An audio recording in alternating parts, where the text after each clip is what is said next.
Hi, I'm Max Keiser. This is the Keiser Report. Hey, Stacy, what's happening? You know what, Max? It's JP Morgan all the way down. Entire economy of the US is JP Morgan all the way down. The first headline, former JP Morgan banker gets FINRA ban after bilking his wealthy grandmother. A former JP Morgan financial advisor has been barred from the industry after being accused of trading his grandmother's assets without her knowledge. So FINRA banned him, and he had apparently put $80 million of her pension or her retirement savings into private equity sort of funds where he was collecting more of a fee, of course, his cut. She decayed the trade, which is means declines knowledge. Declines knowledge. So this is something as a broker you don't want to see on your desk, a memo saying your client decays this trade.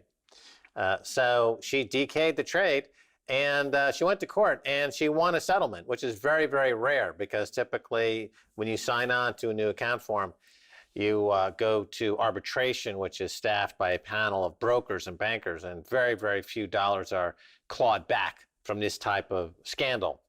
But it was so egregious and so rotten that this grandmother finally did get some money back. But you're right, JP Morgan kind of sets the tone of America business mores, and they're all crummy. Well, when you look at the economy and you try to ask yourself, well, how did this all happen? How do we have mass homelessness? How do we have all these bubbles all over the place? How is the structure of the economy so financialized? And then you're just hoping that somebody's nice to you, that somehow somebody's going to come in to rescue the system. When over and over we've seen, especially since 2000, they come in to rescue JP Morgan. And JP Morgan and banks in general are filled with people like this who will literally bilk their grandmother rather than not get their Christmas bonus. So we're going to look at some data. When I saw a lot of people tweeting that story, it's a recent story. So it made me think of what Lynn Alden, who is a financial analyst, was recently looking at in terms of macroeconomics and the situation in America, whereby, we have a problem with the voters, the deplorable people in this country who keep on voting for populist, sort of politicians that they want. Well, here's the data that she points to say, well, perhaps you need to address these issues, and that might get rid of the need for populist, politicians. Over the past couple of decades, U.S. labor share of GDP has decreased to being well below trend, while U.S. corporate profits as percentage of GDP have increased to being above trend. So here are those two trends. Labor share, as you see, has plunged since the 1950s to all-time lows during, after the financial crash, then in the Trump administration. But last year it did jump a bit with all that stimulus that was given out and the enhanced unemployment benefits. And we see, of course, especially since 2000, corporate share of GDP is, in terms of profits, has absolutely soared. So these are two trends going on, especially since 2000. Right, so this is real graphic representation and evidence that American economy is very similar to that of Saudi Arabia, right? But not pumping oil, they pump cash. They pump money out of the free money printer machine down to the Federal Reserve Bank. So they don't need workers. They don't need labor. And labor has no rights, and workers don't get anything. The people who are pumping the money down there at the Fed and their friends, they just get more and more of a percentage of the GDP. And it's run by, we have the oligarchs in America, they've got the princes. They've got a certain philosophy about life and liberties. So does America. It's called advertising and Rachel Maddow. Well, of course, you do, as we recently covered, you get too many elite. And you see that in Saudi Arabia with, people like Prince Al-Walid being hung from his feet in the Ritz allegedly, and his fortune taken. The same thing is essentially going on versus Fox versus MSNBC. They're fighting for the decreasing remnants of an empire, like what they get, the exorbitant privilege. But 2000 is quite important because, of course, we went off the gold standard in 1971, and that set in motion the possibility for what happened in 2000, which was the President Clinton, as he left office, three things he did. He got rid of the Glass-Steagall Act. He also introduced the Commodities Futures Modernization Act. Those two helped the banks plunder, like JP Morgan banker plundered his grandmother. It helped banks plunder the productive capacity of the economy. And then, of course, that couldn't have happened, however, without somebody being able to produce all our goods that the wealthy need. And that is China being elevated to the WTO on favored nations status. Right, the trifecta of disembowelment of the American middle class, thanks to Bill Clinton. And we're living with the consequences now because the society in the U.S. is irreparably crushed by these oligarchs running the show. And the social unrest is growing, and there's really nothing to stop it anymore. Yeah, and there's supposed to be this notion of an invisible hand, and the invisible hand is that, you know, your nation and the economy will take care of itself. Like it will all not do like what that JP Morgan banker did and bilk your grandma. Like they're supposed to be, like the tenets of this capitalism are supposed to be based on that sort of notion. You're not going to bilk your grandma. You're going to, you know, your individual self-interest is supposed to help everybody. And yet here, like what we're seeing, as you mentioned, the oligarchs, like the elite, that the setup of the system, once they got rid of Glass-Steagall, once they introduced the Commodities Futures Modernization Act, and once China became part of the WTO, then really you got the exorbitant privilege that went to, like you mentioned, like it's like pumping oil. They get to print credit and credit and credit and credit and get whatever they want from the rest of the world. You don't need the domestic population any longer. The thread continues from Lynn Alden. In addition to being partly due to technology and automation, another part of, you know, the decline in labor share of GDP is due to structural U.S. trade deficits. The U.S. exported large portions of our supply chains overseas, and foreigners took those dollars and reinvested them back into U.S. equities. So here's a chart showing the U.S. trade deficit. You know, so flat while we were on the gold standard, of course, because you do not want to have a trade deficit because you're going to send your wealth overseas.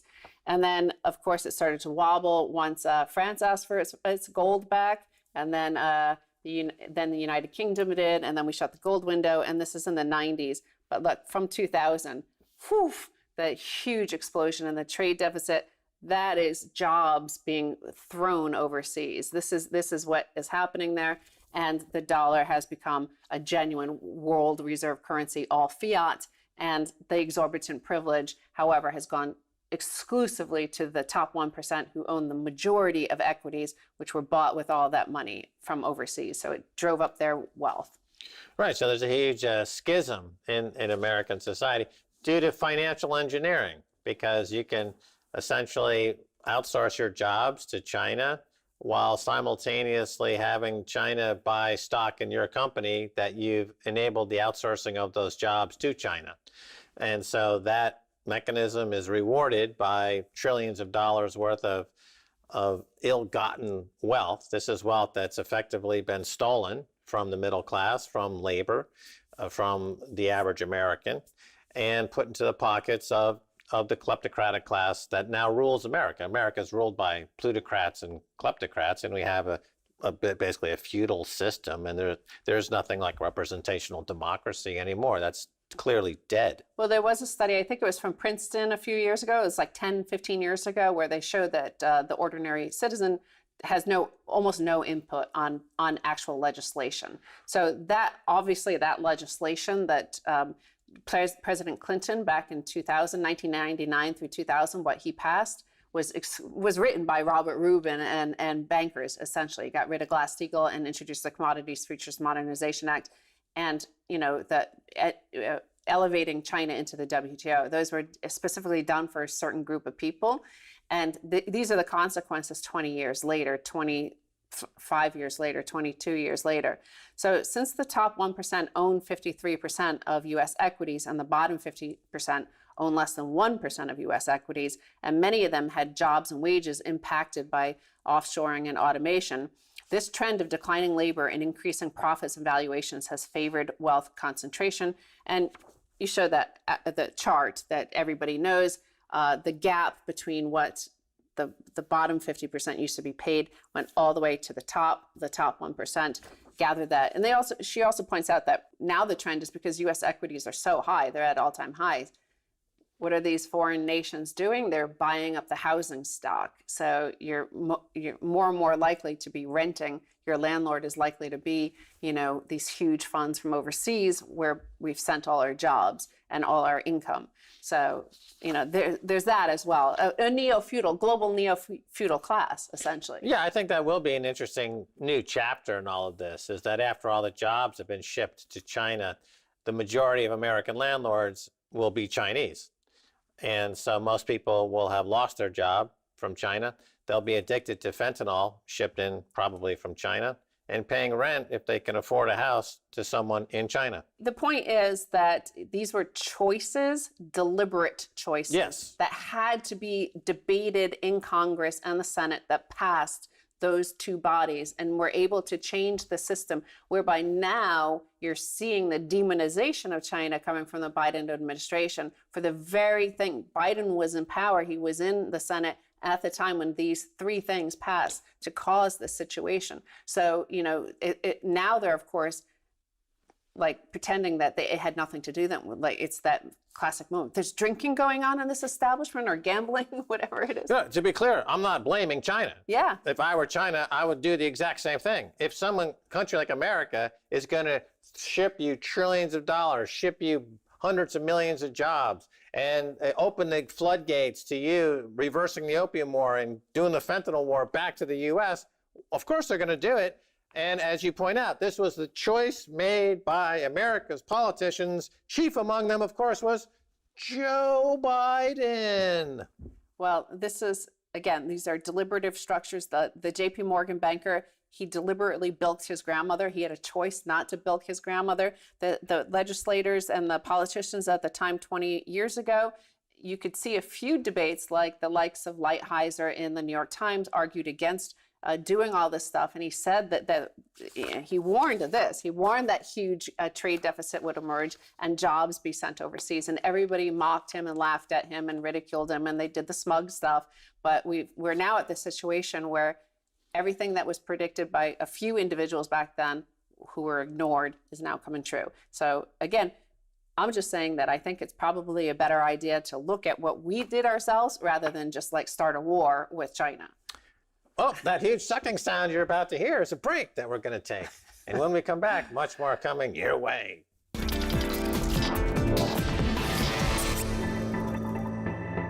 Welcome back to the Keiser Report. I'm Max Keiser. Time now to go to Charles Hugh Smith. The name of his website is oftwominds.com. Charles, welcome back. Thank you, Max. Always my pleasure. All righty. Now, you've written a piece about America's, quote, fatal synergies. What does this mean?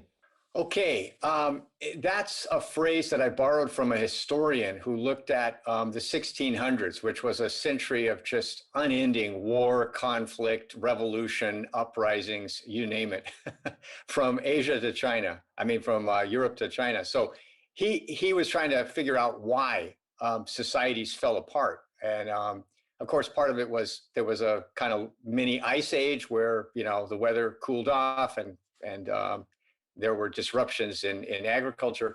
But he identified other issues that caused some societies to collapse, and he called these fatal synergies. And on the other end are what he called benign synergies, where the society kind of has the resources and cultural values to pull together and get through the crisis. So it sees to me that America's got a preponderance of fatal synergies, like a totally rapacious, over-controlling elite, a government that only serves financial elites, and, so on. Right. And, the fatal synergies seem to pile on. I mean, every day you're reading about infrastructure collapse, political gridlock, and social unrest, and inflation seems to be rearing its ugly head as well. So all these things are coming at the same time. The United States benefited from a bit of a quirk of history in that the landmass was between two oceans, and it was easily defended, and it was rich in natural resources. And then the U.S. was victorious in World War II, and we had this industrial powerhouse and the American century. So things have been, the question is, are we reverting to the mean? In other words, the United States has been on a 200-year lucky streak. Are we about to roll snake eyes?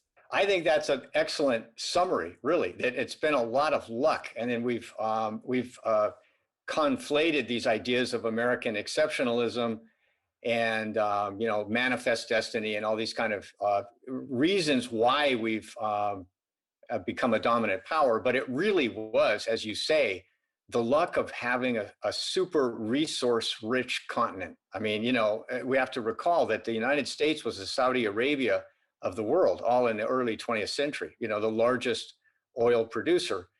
And we've sort of either depleted or squandered, depending on your point of view, many of our resources. And so now we depend on the rest of the world for rare minerals. We're no longer energy independent, despite claims to the contrary. And so that's created a situation where we've got supply chains that when they break, well, then we get high inflation, or there's simply no access to essentials. And so that's part of why we're in this bind. Is we're no longer producing wealth. We're printing money and then acting like that's wealth. And I think the world is coming to the realization that printed money is not the same as actually producing wealth. So when Joe Biden says, we're going to electrify our car market entirely, and makes a grand proclamation, but doesn't take into consideration that the cobalt used in those manufacturing, it comes from the Congo in Africa, which is not accessible, really. And so there seems to be a major disconnect. In other words, we're still living under the propaganda of American exceptionalism, but the facts on the ground are suggesting that that's long gone. When does the rubber hit the road? It seems like the social unrest all over America is joined with this underlying theme, whether they brand it differently in different groups, but the underlying theme is there's a growing sense that we're about to hit a serious wall. Yes. And so let's look at that wall, and you just touched on a critical element of it, which is that the powers that be, however you want to describe them, are substituting public relations for actual solutions, right? So like every time people face up to there's being a problem, like whether it be climate change or supply chain disruption or wages stagnating for decades on end, then the answer isn't like a solution, because that doesn't seem to be possible within our status quo. So we get more PR. We get these kind of glorified statements about how great everything's going to be, and we're just going to print some more money and spend it. But one of the problems is we think of waste as growth, right? And that was okay when you have a surplus of resources, but it's like all of our whole GDP, as you've discussed many times, it's just like, well, if we waste something, then that's considered GDP growth. And it's all like, if you're building your society on how much you can waste, eventually you're going to run out of stuff. And that's the wall we're at. We've run out of the easy, cheap stuff that we can use to build wealth. And now we're left with what I would call, and many people call, degrowth. We're going to have to do much better, be more efficient, and make much better use of what we have, and not just try to get more of everything and then squander it on, sort of like consumer baubles or sitting in traffic for hours. Now, to continue on this theme, you also write, quote, whatever problems the system is incapable of resolving have the potential to bring down the system once they interact synergistically. Elaborate on this a little bit. Yeah, so I think what a crisis is, and you just mentioned a number of them: social crisis, economic crisis, political crisis.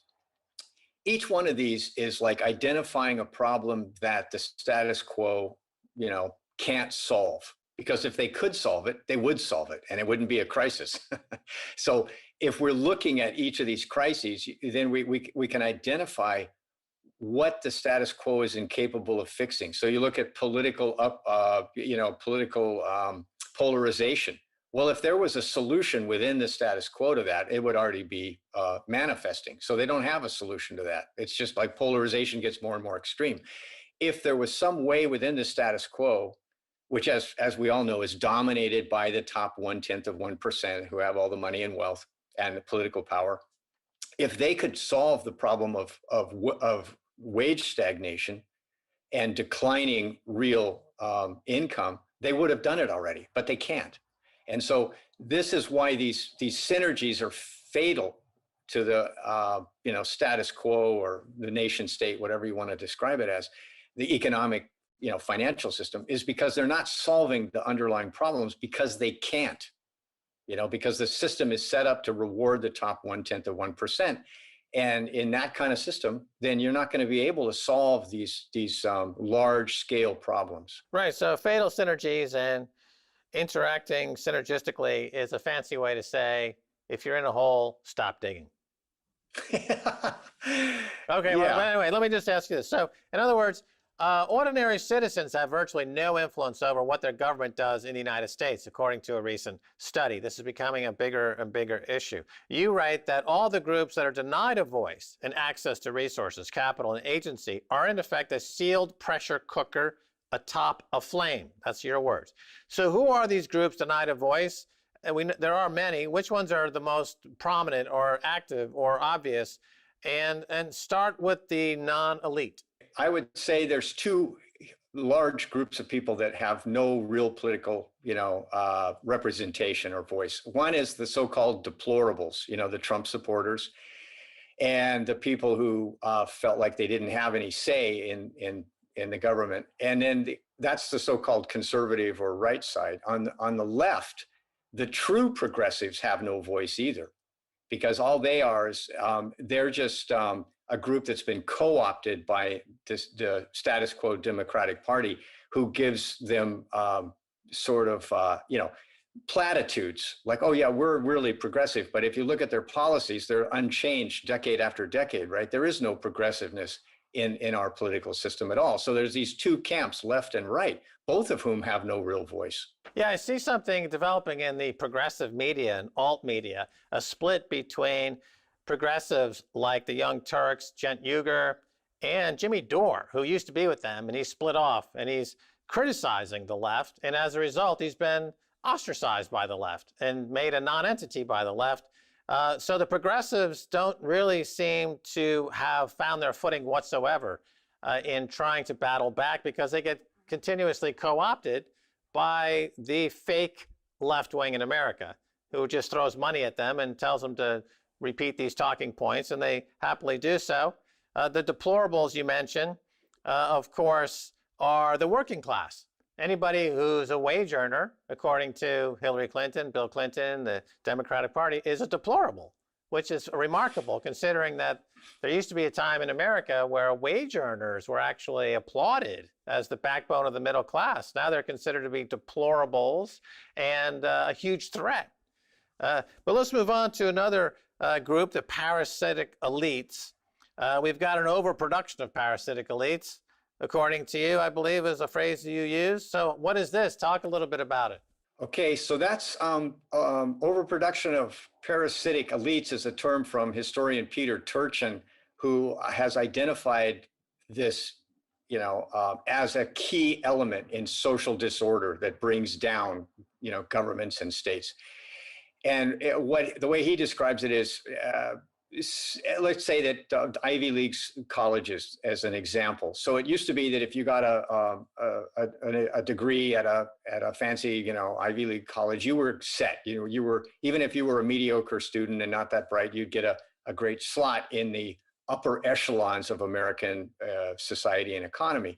Well, now there's so many people with advanced degrees from, top universities that there's an oversupply of people with diplomas and credentials, and there's not enough slots for all of them in the top, 5%. So then these people who were promised an easy, prosperous life, right, with great security and upward mobility, now they're finding that they're adjuncts at some third-rate college earning like $25,000 a year, right? And there's no tenure track for them. There's no top government slot. And so they are becoming dissatisfied, and because their expectations are so high, they will make political noise.